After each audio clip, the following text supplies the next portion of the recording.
What's up, Kings fans? We're here, we're drinking beers, and we're talking about your Sacramento Kings. What's up, Kings fans? Welcome back to another episode of the Royal Rebounds podcast with Calvin and Barry. Today we are talking about Buddy Hield. I know there's been rumors swirling about him and him potentially leaving the Kings. Almost got traded to the Lakers this offseason. Yeah, more than rumors. But we're going to dive into what Buddy Hield means for the Kings, what some possible expectations will be for him this next season, and some things that we like and dislike about Buddy Hield's game. Make sure you guys hit that like button down below. And if it's your first time visiting the channel here, make sure you hit that subscribe button if you would like to join the Royal family. And make sure you hit that cowbell down below to get notified when Calvin and I put out a new video. All right, Calvin, what are we drinking today? We're debuting the first sour beer on the podcast. This is the Passion Fruit Sour Ale from Breakside Brewing Company. They're in Portland, Oregon. I'll be honest, I had never heard of them before we bought this beer. But up-and-coming brewery, started in 2010, won Brewery of the Year awards in Oregon, in the state, in 2017 and 2019. So, sour ale. It's got a lot of flavor. I don't know if they're using lactobacillus in here or not, but it is sour and it is sweet. And it's an interesting beer to drink during a podcast. All right, Calvin. So let's dive right here into the main topic today, and that is Buddy Hield. You want to start out? So the idea of this podcast is, what do we expect from Buddy this upcoming season? And, you know, when I really try to think of what am I going to expect from Buddy Hield, it's a big question mark to me. And it's not necessarily because I'm questioning how his play is going to be or what he's going to bring to the table, what his numbers are going to be. We know what Buddy Hield's about. In his career, you know, we kind of talked about inconsistencies from him, but statistically speaking, he's been very consistent. He takes the majority of his shots from three. Last year, he took 71% of all field goal attempts were from the three-point line. That's a very high number. And he shot 40% from three, which is also about on par with what he's done his entire career. He also shot 40% overall from the field, but when you're taking that many shots from three as opposed to from two, you know, you expect it to be around that number. My big question mark for him is, how is he going to fit into this team? Is he going to be on this team? We already know they had a deal in place to trade him to the Lakers before the draft, and that fell through. He played 34 minutes a game last year. That's a lot of minutes. Mm-hmm. I definitely do not expect him to get that many minutes this season.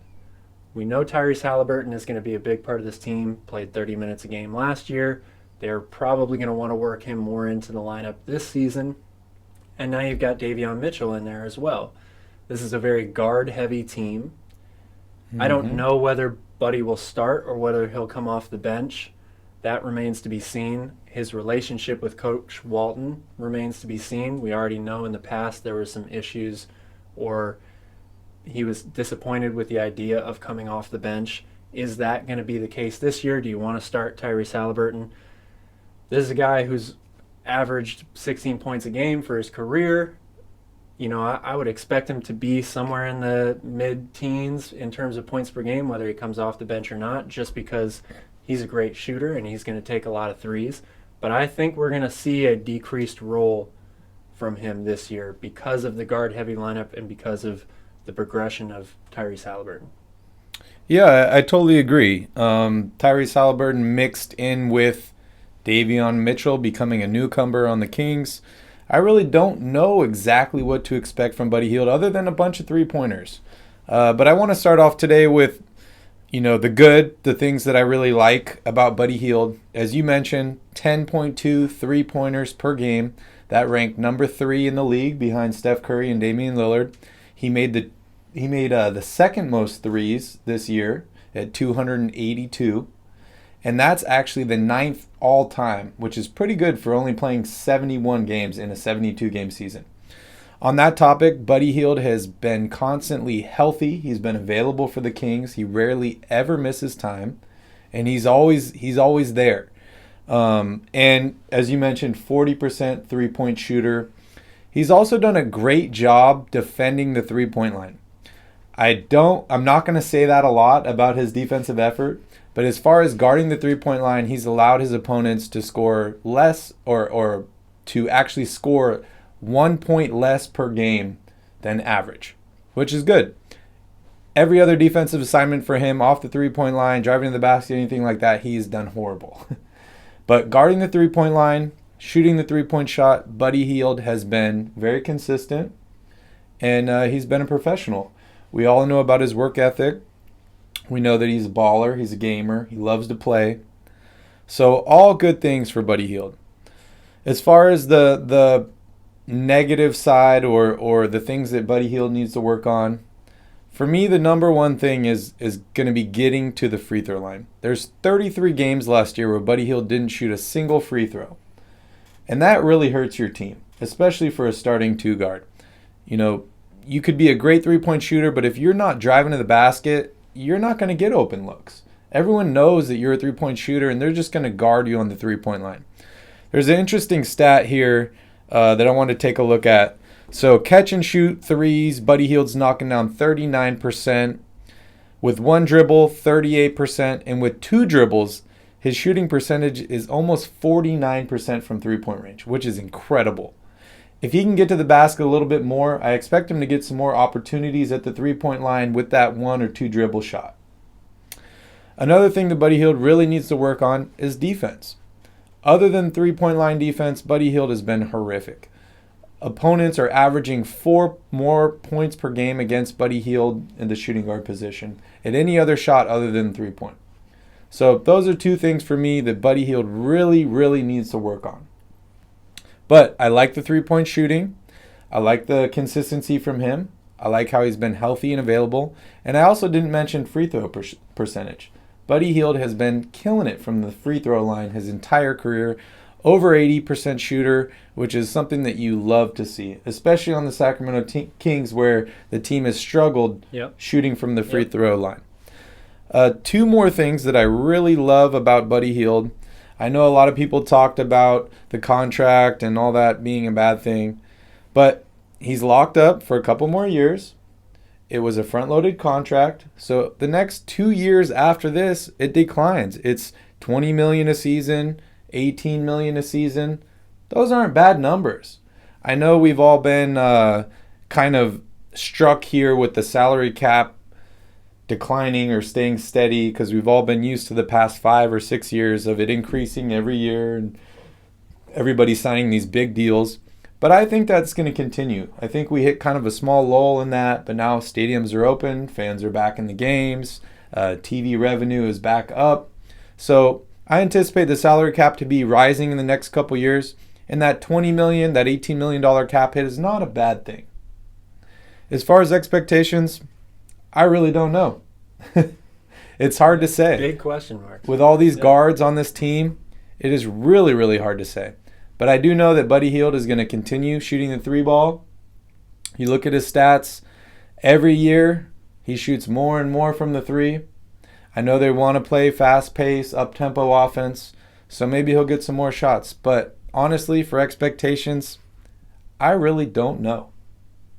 I love Buddy Hield for this team as a role player, as a bench player. I think if the Kings could convince him to come off the bench, be a part of a really good, improved second unit that's got guys like Davion Mitchell and Mo Harkless. In some cases, maybe Tyrese Haliburton plays in that lineup as well. I think he would be phenomenal for this team because he's a guy that's going to give you shooting. We know that. He spaces the floor. I think in a decreased role in terms of minutes per game, and the primary reason that I want him to play less is because of the defense. You talked about how he's good at defending the three, and that is a good thing, but we're also talking about the team that was worst at defending the three in the entire league last year. So he might be a shade better than some people in that regard, but he plays the two. most of the time. And there's going to be so many difficult matchups for him night in and night out as a starter, as a starting role. When you mentioned the free throw percentage, that's a great point, because getting to the basket is just not part of this guy's game. He is not a good finisher, doesn't finish well through contact, and the fact that you're only attempting 1.5 free throws a game means that you are staying out on the perimeter at all times. That's your role. Your whole job is to be out there to hit threes, which that's not a bad thing. We're talking about one of the best shooters in the game. But I don't like that for a guy that's going to play heavy minutes and be a huge integral part of the lineup night in and night out. I think he would be much better served on this team coming off the bench, providing a spark offensively, and accepting that role. You know, I kind of view him like an aging Carmelo Anthony. This is a guy that in his best season, he averaged 20 points a game. He played all 82 games that year, and he played over 30 minutes, and that's great. I don't know if he's going to be that type of guy every year. 20 points a game seems like it's a little high, especially on a team that's guard heavy. And I think this team is making the right moves to be more defensive minded, more defense oriented.